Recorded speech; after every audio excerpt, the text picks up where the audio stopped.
August 5, 1962 அதிகாலை மணி 3 நிர்வாணமா கையில தொலைபேசி ரிசீவரை பிடித்தபடி இறந்த நிலையில அந்த உடல் அந்த வீட்டோட படுக்கை அறையிலிருந்து காவல் அதிகாரிகளால மீட்கப்படுது. ஈனிஸ் முரே அப்படிங்கிற அந்த வீட்டோட பணிப்பெண் தான் அந்த உடலை முதலா பார்க்கறாங்க. முதல் கட்ட விசாரணையில பார்பிச்சுரேட்ஸ்னு அழைக்கப்படுற மருந்த அதிக அளவுல உட்கொண்டதால மரணம் நிகழ்ந்திருக்கலாம்னு சொல்லப்பட்டுச்சு. ஆனா இந்த காரணத்தை யாருமே ஏத்துக்கல. அமெரிக்க முன்னாள் அதிபர் கென்னடி இல்ல கியூபா அரசு மாஃபியா இல்லனா FBI கூட கொண்டிருக்கலாம்னு சொல்லப்பட்டுச்சு. இப்படி இறந்த அந்த ஹாலிவுட் நடிகையோட பெயர் மர்லின் மன்ரோ. ஹாலிவுட் கனவு கண்ணி, ஏன் ஹாலிவுட் சில்க் சுமிதான்னு கூட இவங்களை சொல்லலாம். 2 பேரோட வாழ்வும் மரணமும் பல காரணிகளால ஒன்னா இருக்குது. அது எப்படி, ஏன், வாங்க அலசுவோம். நான் கலைச்செல்வன், இது கதா குரு.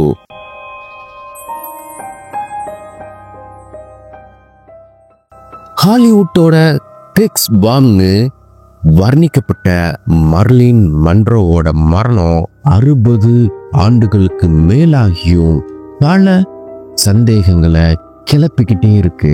அவங்க இறந்த ஆகஸ்ட் 5 ஒரு ஞாயிற்றுக்கிழமை. அதனால இந்த செய்தி முதல்ல ரேடியோ நிலையங்களால மக்களிடம் பரப்பப்பட்டுச்சு. அதுக்கு அடுத்த நாள் 6ஆம் தேதி அமெரிக்காவோட எல்லா செய்தித்தாள்கள்ல முதல் பக்க செய்தியா வெளியிடப்பட்டுச்சு. 3 பேரோட கல்யாணமாக்கி விவாகரத்து செஞ்ச ஹாலிவுட் கவர்ச்சி கண்ணி யாரும் இல்லாம அனாதையா அவங்க படுக்கை அறையில குப்புற விழுந்த மாதிரி இறந்து கிடந்தது. அப்போ மக்கள் மத்தியில ஒரு பரபரப்பு செய்தி அவ்வளவு வந்துச்சு. அவங்க இறப்புல முதல் சந்தேகத்தை கிளப்பினவங்க அவங்க வீட்டு பணிப்பெண் ஈனிஸ் முரே. அவங்க மன்ரோவை ஆகஸ்ட் 4 சனிக்கிழமை இரவு 7:30 மணிக்கு கடைசியா உயிரோட பார்த்திருக்காங்க. அதே நாள் நள்ளிரவுல அவங்க அறையிலிருந்து எந்த விதமான ஒரு சத்தமும் வரல. அந்த அறைய தட்டினப்ப எந்த சத்தமும் இல்ல. இது ஈனிஸ் முரேவுக்கு ஒரு சந்தேகத்தை கிளப்புச்சு. அவங்க மன்ரோவோட மனநல மருத்துவர் ரால் கிரீன்சனுக்கு போன் செஞ்சு அவசரமா வரவழைச்சாங்க. அவரும் முதல் மாடி பாத்ரூம் ஜன்னல் வழிய பார்த்தப்ப மர்லின் மன்ரோ படுக்கையில குப்புற விழுந்தபடி எந்த அசைவும் இல்லாம இருந்தாங்க. ஜன்னலை உடைச்சி ரூம்குள்ள போய் பார்த்த கிரீன்சனுக்கு ஒரு பெரிய அதிர்ச்சி காத்திருந்துச்சு. மன்ரோ மூச்சு பேச்சு இல்லாம கிடந்ததை பார்த்த கிரீன்சன் டாக்டர் ஹேமன் ஏங்கல்பர்க்க கூப்பிட்டாரு. அதிகாலை 4:30 மணி போலீஸ் வரவழைக்கப்பட்டுச்சு. மர்லின் மன்ரோ முன்னுமே இறந்திருக்கிறதா சொன்னாரு அந்த மருத்துவர். அமெரிக்க முன்னாள் அதிபர் ஜான் எஃப் கென்னடிக்கும் மர்லின் மன்ரோவுக்கும் நெருங்கின தொடர்பு இருந்ததா சொல்லப்பட்டுச்சு.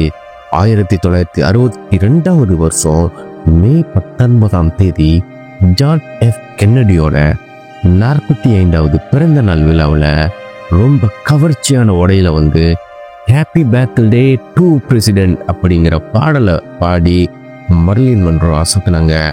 அப்போ மன்ரோவோட குரலால வாழ்த்து பெற்ற பின்னாடி இன்னைக்கே நான் என் பதவியில இருந்து ஓய்வு பெற்றுருவேன்னு அறிவிச்சாரு கென்னடி. அடுத்ததா இரவு நடந்த விருந்திலையும் மர்லின் மன்ரோ கலந்துக்கிட்டாங்க.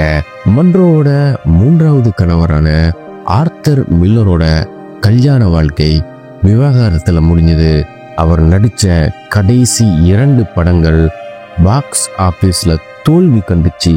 இப்படி தனிப்பட்ட வாழ்க்கையில ஏற்பட்ட தொடர் தோல்விகள் மன்ரோவை மது பழக்கத்துக்கும் போதை பழக்கத்துக்கும் அடிமையாக்குச்சு.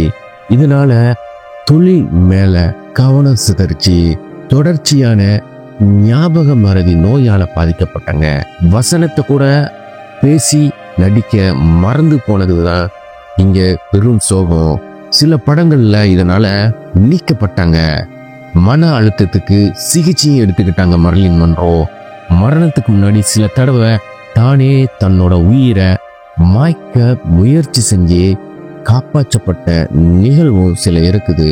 இப்படி வாழ்க்கைய வாழ்ந்த மர்லின் மன்றோ புகழ் ஏணியோட உச்சத்துல இருந்த நேரத்திலேயே இந்த உலகத்தை விட்டே மறைஞ்சு போனாங்க. ஊடகங்கள் சொல்ற மர்லின் மன்றோ இறப்பு குறித்த கதை, அதாவது அதிபர் ஜான் எஃப் கென்னடிக்கும் மன்றோவுக்கும் காதல் ஏற்பட்டுச்சு. நடிகரும் கென்னடியோட மைத்துனர் பீட்டர் லாங்ஃபோர்டோட வீட்டுல இருவரும் ரகசியமா சந்திச்சுக்கிட்டாங்க.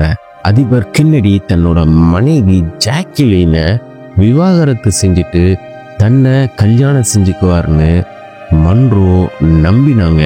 ஆனா இது தன்னோட அரசியல் வாழ்க்கையை பாதிக்கும்னு கென்னடி நினைச்சாரு. இதனால கென்னடி தன்னோட சகோதரர் ராபர்ட் கென்னடியை கூப்பிட்டு மன்றோவை நேர்ல பார்த்து இனிமே வெள்ளை மாளிகைக்கு போன் செய்யக்கூடாது, தன்னை அழைக்க கூடாதுன்னு சொல்ல சொன்னாரு. இப்படி எச்சரிக்கை செய்ய போன ராபர்ட்டுக்கும் மன்றோவை பிடிக்க ராபர்ட்டோட மன்றோவுக்கு புதிய காதல் ஆரம்பிச்சது. ராபர்ட்டுக்கும் மன்றோவை திருமணம் செய்யற நோக்கம் எதுவுமே இல்லை. கென்னடி மன்றோ 2 பேரோட ரகசியங்களை செய்தியாளர்கள் கிட்ட பகிரங்கப்படுத்துவேன்னு ராபர்ட் மிரட்டினாரு மன்றோ. இதனால மன்றோ இறந்த தினத்துக்கு முதல் நாள் மன்றோவுக்கும் ராபர்ட் கென்னடிக்கும் வாக்குவாதம் உச்சத்துக்கு போச்சு. பக்கத்துல பீட்டர் லாங்ஃபோர்டும் இருந்தாரு. கோபத்தோட உச்சியில இருந்த மன்றோ கத்தி எடுத்து ராபர்ட் கென்னடிய குத்த முற்பட்டாங்க. கத்தி வலுக்கட்டாயமா பிடுங்கப்பட்டுச்சு. அவருக்கு சில குறிப்புகளை கொடுத்துட்டு கென்னடியும் பீட்டர் லாங்ஃபோர்டும் வெளியே போனாங்க. அதுக்கு பின்னாடி அடியாட்கள் உதவியோட போன மருத்துவர் மன்றோவர் நிர்வாணப்படுத்தி எனிமா மூலமா உயிரை போக்குற அளவுக்கு தூக்க மாத்திரைகளை செலுத்தினாங்க. பின்னாடி மன்றோவை கட்டில்ல படுக்க வச்சு தற்கொலை செஞ்ச மாதிரி நாடகமும் ஆடினாங்க. இந்த ஊகங்களை உறுதி செய்ய நிறைய காரணங்கள் இருந்துச்சு. அதாவது அந்த படுக்கையோட விரிப்புகள் எதுவுமே கலையாம இருந்துச்சு.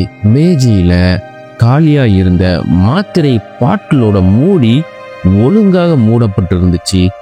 மாத்திரைகளை விழுங்க ஒரு கண்ணாடி டம்ளரோ தண்ணீரோ மது வகை எதுவுமே அங்க இல்ல. ஆம்புலன்ஸ் வர வளைக்கிறதுக்கு முன்னாடியே மருத்துவர் கிரின்சன் மன்றோவுக்கு முறையான முதலுதவிகள் எதுவுமே செய்யலன்னு சொல்லப்பட்டுச்சு. பிரேத பரிசோதனை செஞ்ச மருத்துவரோட அறிக்கைப்படி மன்றோ வயிற்றுல கிட்டத்தட்ட 60 மாத்திரைகள் இருந்துச்சு. அது வாயு வழியா உட்கொள்ளப்படல. அதே மாதிரி மன்றோவோட மரண வழக்கு விசாரணை தொடரப்பட பல மருத்துவ அறிக்கைகளும் விசாரணை அறிக்கைகளும் பின்னாடி காணாமலே போச்சு. மன்றோவோட பணிப்பெண் முரே கடந்த 1995 வருஷம் பிபிசி தொலைக்காட்சி கழிச்ச ஒரு பேட்டியில போலீஸ் கிட்ட சொன்னதையே சொல்லிட்டு விளக்குகள் அணைக்கப்பட்டது தெரியாம மைக் அணைக்கப்பட்டதும் கவனிக்காம சலிப்போட இந்த வயசுலையும் நான் பொய் சொல்லணுமா, மன்றோவுக்கும் 2 கென்னடிகளுக்கும் தொடர்பு இருந்துச்சுன்னு வளர்னது பெரிய சந்தேகத்தை கிளப்பிச்சு. 2014 வருஷம் வெளியான தி மர்டர் ஆஃப் மர்லின் மன்றோங்கிற புத்தகம் விற்பனையில சாதனை படிச்சது. இதுல பீட்டர் லாங்ஃபோர்ட் மனம் விட்டு சொன்ன பல ரகசிய தகவல்களும் அதுல வெளியாகி இருந்துச்சு.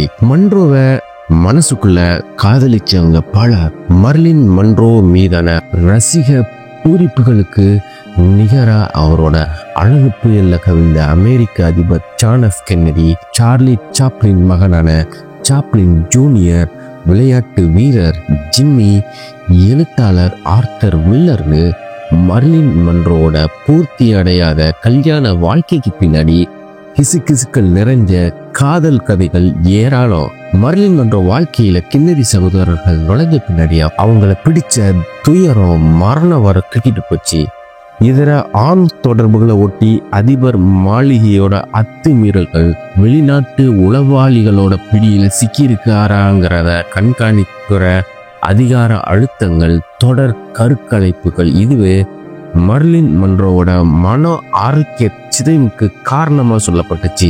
குறிப்பா மர்லின் அம்மாவோட பெற்றோர்கள் மனநல காப்பகத்துல இருந்திருக்கிறாங்க. அதே மாதிரி அவரோட அம்மாவும் மனநல பாதிப்புக்காக சிகிச்சையும் எடுத்திருக்காங்க. இதுவே மர்லின் மன்ரோவோட உளவியல் பாதிப்புக்கு காரணமா இருக்கலாம் என சொல்லப்பட்டுச்சு. பிளேபாய் பத்திரிகையோட ஆசிரியர் ஹியூ கெப்னர் மன்ரோவோட உடல் அடக்கம் செய்யப்பட்ட லாஸ் ஏஞ்சலஸ் நகரத்தோட மன்ரோ கல்லறைக்கு அருகில் தனக்காக ஒரு இடமும் வாங்கினாரு. முதுமையை நினைச்சா பயம்னு சொல்லி வந்த மன்ரோ தன்னோட 36வது வயசுல முதுமையை பார்க்காமையே மறைஞ்சு போன ஒரு திறந்த புத்தகமா வாழ்ந்த மன்ரோவோட மரணத்தோட பக்கங்கள் மட்டும் இன்னைக்கு வரைக்கும் மூடப்பட்ட இருண்ட பக்கங்களாகவே இருக்குது.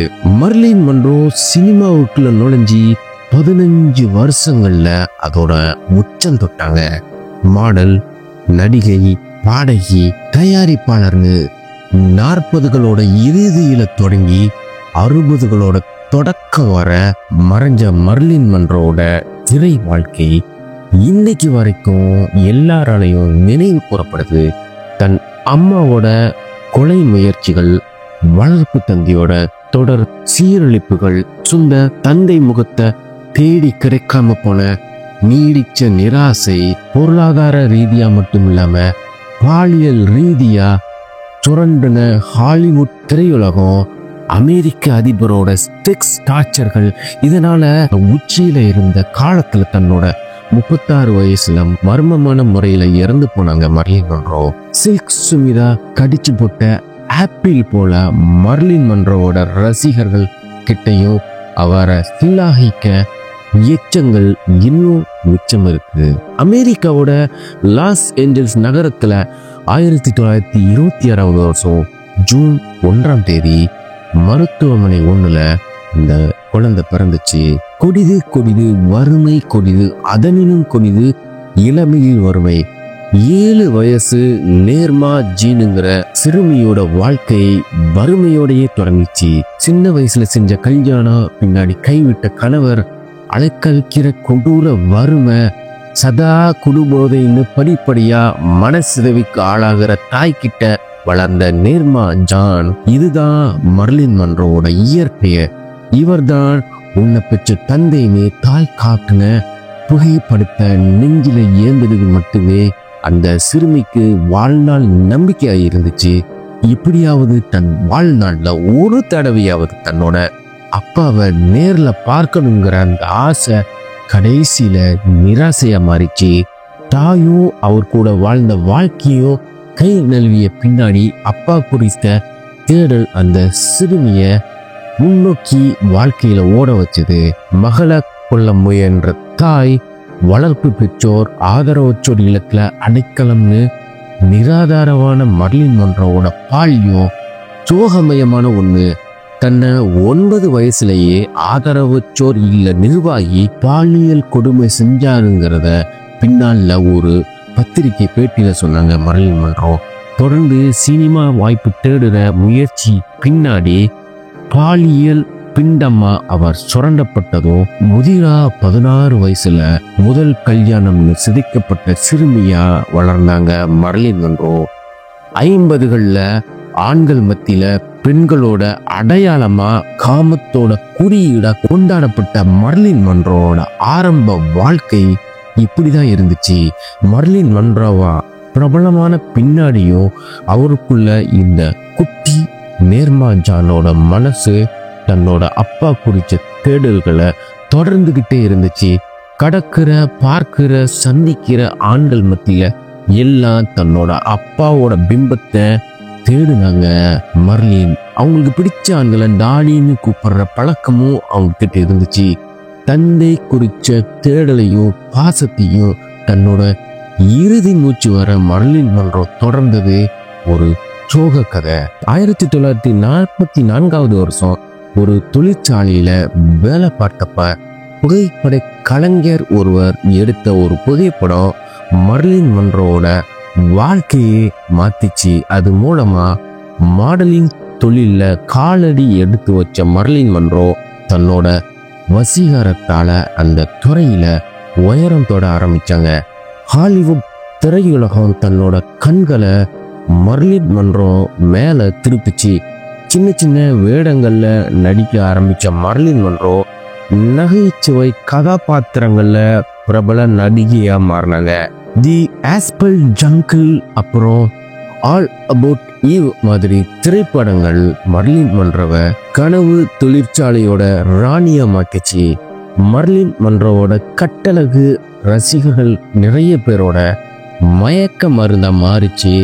மர்லின் மன்றோவோட நடையழகு, உடையழகு, திகை அழகு, சிரிப்பழகுன்னு உலக ரசிகர்களை கட்டி போட்டாங்க. மர்லின் மன்றோ சற்றே மேலே பறக்கும் பாவடையோட தி 7 Year Hitch அப்படிங்கிற திரைப்படத்திற்காக எடுக்கப்பட்ட மர்லின் மன்றோவோட புகைப்படம் சிறப்பா அமைய 14 முறைக்கு மேல ரீடேக் எடுக்கப்பட்டதா சொல்லப்படுது. இரவு 1 மணிக்கு எடுக்க ஆரம்பிச்ச அந்த காட்சி முடியறதுக்கு 3 மணி வரை ஆனதா சொல்லப்படுது. அந்த படத்தை எடுத்த புகைப்படக்காரர் தெரிவிச்ச சம்பவம் அது. மர்லின் மன்றோ 1953 வருடம் தொடங்கப்பட்ட பிளே பாய் பத்திரிகையோட முதல் இதழ்ல முழு நிறுவனமா ஒரு போஸ் கொடுத்தாங்க. அப்போ ரொம்ப பரபரப்பை ஏற்படுத்துச்சு அந்த புகைப்படம். அந்த படத்துக்கு மர்லின் மன்றோ வாங்கினது வெறும் $50 தானா. பிளே பாய் ஆசிரியர் ஹியூ ஹெப்னர் அந்த புகைப்படத்தை $500 வாங்கினாரு. பின்னாடி தன்னை நிராகரிச்ச லைஸ் இதழோட அட்டைப்பட நாயகியாகவும் மாறினாங்க. மர்லின் அமெரிக்க முன்னாள் அதிபர் ஆப்ரஹாம் லிங்கன் மேல சிறு வயசுல இருந்தே தீவிரமான பற்று வச்சிருந்தாங்க. அவரை தன்னோட தந்தைன்னே சொன்னாங்க. ஆப்ரஹாம் லிங்கன் பத்தின ஆய்வாளர் அப்படிங்கிற அளவுக்கு அவரை பத்தின ஆவணங்களையும் நூல்களையும் தேடி தேடி சேகரிச்சாங்க. லிங்கன் மாதிரி நிறவெறிக்கு எதிரான செயல்பாட்டாளரா, மக்களோட உரிமைகளுக்கான ஆதரவாளரா இருந்தாங்க மர்லின் மன்றோ. அவரோட கருத்துக்கள், செயல்பாடுகள் எல்லாமே அனைவரையும் அப்போ புருவத்தை உயர்த்த வச்சது. ஒரு பெண்ணோட அழகான உடல் மூடி மறைப்பதற்கல்ல, மற்றவர்கள் பார்த்து ரசிக்கவே.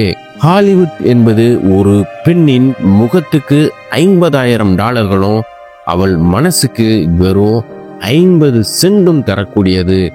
ஆண்களுக்கு பெண்கள் புத்தகம் போல அட்டை ஈர்க்கவில்லை என்றால் உள்ளே போக மாட்டார்கள்னு மர்லின் மன்றோ சொன்னது எல்லாருடைய புருவத்தையும் உயர்த்த வச்சது. 3வது கணவரான பிரபல இலக்கிய படைப்பாளர் ஆர்தர் மில்லரை விவகாரத்து செஞ்ச பின்னாடி அவரை அமெரிக்க அரசு இடதுசாரி செயல்பாட்டாளர்னு வழக்கு தொடுத்து அலக்களிச்சப்ப அவரோட தோல் நின்று ஆதரவு கொடுத்தாங்க மர்லின் மன்றோ. தேவையான பண உதவிகளும் அவருக்கு செஞ்சாங்க. இது எல்லாம் மர்லின் மன்றோவோட உண்மையான மனசு எப்படிப்பட்டதற்கான ஆதாரங்கள். மர்லின் மன்றோ இறந்த சமயத்துல சில்க் ஸ்மித்தோட வயசு கிட்டத்தட்ட 1.5 வருடம் இருக்கும். அதுக்கு பின்னாடி தன்னோட வாழ்க்கைய 35 வருடங்களுக்குள்ளேயே முடிச்சுக்கிட்ட சில்க் ஸ்மித்தோட வாழ்வும் மரணத்துக்கும் மர்லின் மன்றோ வாழ்வும் மரணத்துக்கும் கிட்டத்தட்ட நிறைய விஷயங்கள் ஒத்துப்போகும். முக்கியமா சொன்ன 2 பேரையும் இந்த உலகம் வெறும் கவர்ச்சி உடலா மட்டும் பார்த்துச்சு. அதுக்கு பின்னாடி இருக்கிற அன்புக்காக இயங்குற அவங்க மனச பார்க்க மறந்தே போச்சு. இதுதான் இங்க சோகத்திலையும் சோகம். இந்த காணொளி உங்களுக்கு பிடித்திருந்தால் இந்த சேனலை சப்ஸ்கிரைப் செய்து உங்கள் ஆதரவை தெரிவியுங்கள். நீங்கள் தரும் ஒரே ஒரு லைக் இந்த காணொளியை பல பேரை சென்றடைய வைக்கும். மீண்டும் ஒரு காணொளியில் சந்திக்கும் வரை நன்றி, வணக்கம்.